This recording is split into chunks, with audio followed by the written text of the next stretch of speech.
कलमा निजात का कलमा है। जी यसू आप सबकी सलामती है। दूसरे कलमे की सलामती हम देखेंगे लूका के जी उसका 23 बाब 43 आयत। उसने उससे कहा, मैं तुझसे सच कहता हूँ, आज ही तू मेरे साथ फिरदौस में होगा। आप ध्यान से पढ़े और समझा नहीं आयत में सब कुछ के अपने आंखों को बंद करते हैं और नासिर के साथ दुआ करें बयान के लिए कि बात से खर्च इस्तेमाल करें।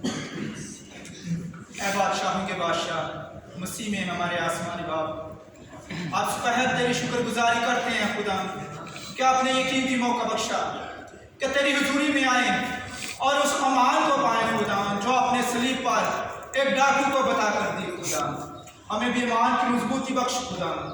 अभी जो खुदा तेरा कलमा जो तेरे मुंह की बात है, तेरे बंदे के जिसके कलाम जो तूने उसके मुंह में रखा हुआ है, उसको आपको शोले की मानद इस्तेमाल करना खुदा।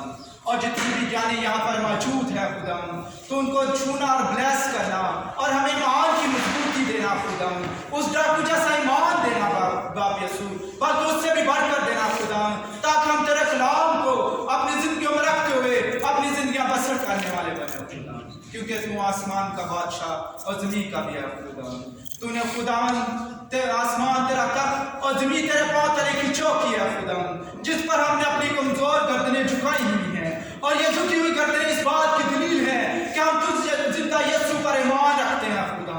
तो एक एक जिंदगी को छूना, ब्लेस करना और अपने बंदे को खुदा और भी कलाम के गहरे भेद देना खुदा, ताकि वो आज का कलाम जो हम तक पहुंचाए हम अपने दिल की तख्तियों पर लिख लें, हम अपने गले में तौर बनाकर डाल लें, ताकि खुदा हम आखिर तक जब तक जिंदा हैं उस कलाम के मुताबिक अपनी जिंदगी बसर करने वाले बने।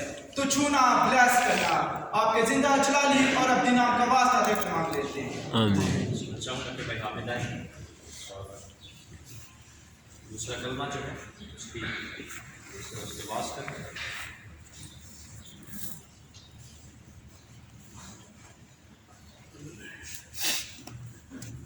मसीह यीशु में आप सबकी सलामती हो।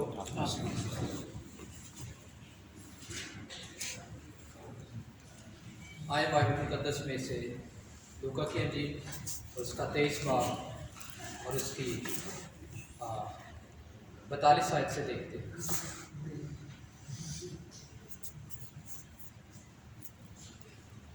भाई दाऊद आप पढ़ने में कलामी लिखा है, फिर उसने कहा, ऐ यीशु, जब तू अपनी बादशाही में आए तो मुझे याद करना। उसने उससे कहा, मैं तुझसे सच कहता हूँ कि आज ही तो मेरे साथ फिरदौस में हो।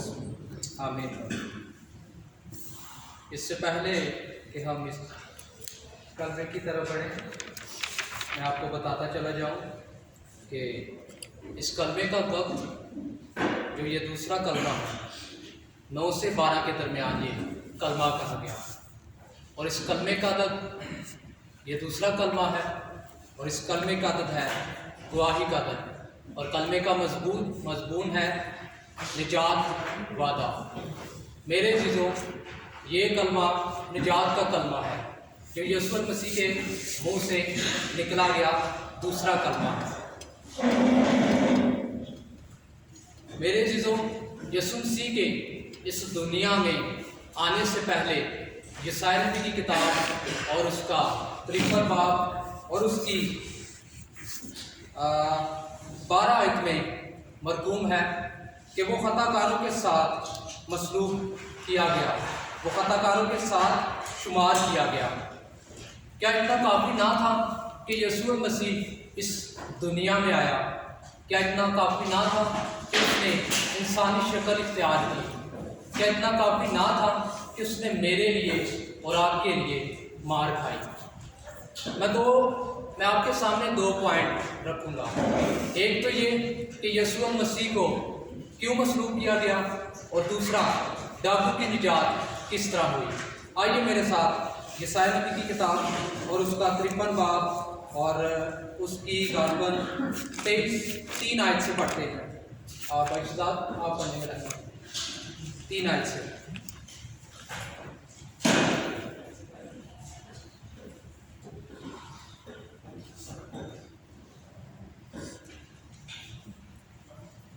तिरपन बाब पर है।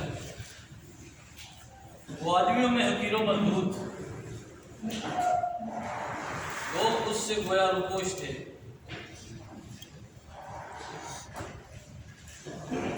उसकी तहकीर की गई और हमने उसकी कुछ कदर ना जानी थी। आमीन। क्या लिखा हुआ है? वो आदमियों में हकीर और मरदूद, मर्दे गमनाक रंज का आशाना था। लोग उससे गोया रूपोश थे। उसकी तहकीर की गई और हमने उसकी कुछ कदर ना जानी। ये बात पूरी हो सके इसलिए खुदावंद यीशु मसीह को मसलूब किया गया। और अब आज बात आ जाती है डाकू की। मेरे चीज़ों, कुछ लोगों का मानना ये है कि कुछ लोग कहते हैं कि नए सिरे से पैदा होना बपतिस्मा ज़रूरी है। तो आया क्या डाकू ने बपतिस्मा लिया? ये लोगों का बड़ा एक पॉइंट है और मैं आपको बताना ये चाहता हूँ, मेरी सोच के मुताबिक नहीं बल्कि कलाम मुक़द्दस के मुताबिक मैं आज आपको ये बताना चाहता हूँ कि डाकू का बपतिस्मा हो चुका था। क्योंकि बाइबल मुक़द्दस में रोमियो की किताब उसका 6 बाब में लिखा हुआ है बपतिस्मे के लिए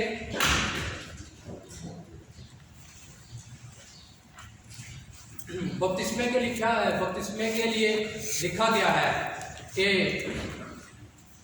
दिल से ईमान लाना और ज़ुबान से इकरार करना। तो याद रखिए, जो आबे हयात उसके सामने खड़ा हुआ था, यानी डाकू के सामने, वो तो पहले ही यीशु मसीह डाकू के सामने था। तो याद रखिए उसका बपतिस्मा हो चुका था क्योंकि आबे हयात उसके सामने था। तो इससे हमें ये पता चलता है कि उसका बपतिस्मा हो चुका था और उसने इकरार भी कर लिया था। अब रही बात कि वो उसने निजात कैसे हासिल की, तो मैं आपको बताना ये चाहता हूँ कि नंबर 1 कि डाकू ने यीशु मसीह की बादशाही को कबूल किया। ना सिर्फ उसने बादशाही को कबूल किया बल्कि उस डाकू ने यीशु मसीह को अपना बादशाह कबूल किया, उसके ऊपर ईमान लाया, उसने अपनी गुनाहगारी जिंदगी का इकरार किया। तब ही यीशु ने उससे कहा मैं तुझसे सच कहता हूँ कि तू आज ही मेरे साथ फिरदौस में होगा। इसके साथ ही मेरे चीज़ों, मैं छोटी सी एक गवाही आपके सामने पेश करना चाहूँगा। जैसे कि आप लोगों को सबको पता है कि जब मेरे पिछले दिनों मेरे भाई जिंदा थे तो मैंने गवाही पेश की कि वो खुदावंद के फजल से ठीक है और वो बीच में ठीक भी हो चुके थे। लेकिन मैं आपको ये बताना चाहता हूँ कि खुदावंद ने मुझ पर और मेरे ख़ानदान के ऊपर ये जाहिर कर दिया था कि अब इसका टाइम करीब है। और इसके साथ क्या हुआ, ये आपको बताने का सिर्फ ये मतलब है कि आपका ईमान बढ़े। और भाई ने क्या किया, भाई ने जल्द अपने आप को खुदावंद की हजूरी में लेकर आया, इकरार किया। जैसे डाकू ने इकरार किया, खुदावंद ने भाई को टाइम दे दिया और भाई ने खुदावंद की हजूरी में इकरार किया और इस बात की गवाही दी कि अब जब कि मैं इस रूहे ज़मीन के ऊपर जिंदा हूँ तो मैं खुदावंद का बनकर रहूँगा। तो याद रखिए, जब हम इकरार करते हैं खुदावंद की हजूरी में, जब हम इस बात का ऐलान करते हैं कि खुदावंद अब जब हम इस रूहे ज़मीन के ऊपर जिंदा हैं तो तेरे बन कर रहेंगे। तो याद रखिए, जब हम मसीह में हमारी मौत होती है या फिर मसीह में हम सोते हैं तो हमारे पास एक जिंदा उम्मीद है कि आसमान पर हम फिर से उसकी बादशाही में हमारे पास जाने का रास्ता है। याद रखिए कि अगर हम मसीह में गैर निजात याफ्ता होकर मरते हैं तो हमारे पास ये उम्मीद नहीं कि हम आसमान पर फिर जाकर मिलेंगे। निजात याफ्ता होकर जाना, इस बात की उम्मीद है हमारे पास कि हम हम आसमान पर फिर से जाकर अपने ख़ानदान को मिल सकते हैं। तो आज मेरे और आपके पास ये वक्त है। मैं ये सोचता हूँ कि भाई को या मेरे ख़ानदान को जितना भी टाइम मिला और मेरे ख़ानदान में से जितने भी लोग जा चुके हैं, याद रखिए वो गैर निजात याफ्ता नहीं गए। بلکہ وہ نجات لے کر گئے ہیں، اور اس کی ذمہ داری میں نے لی ہوئی ہے۔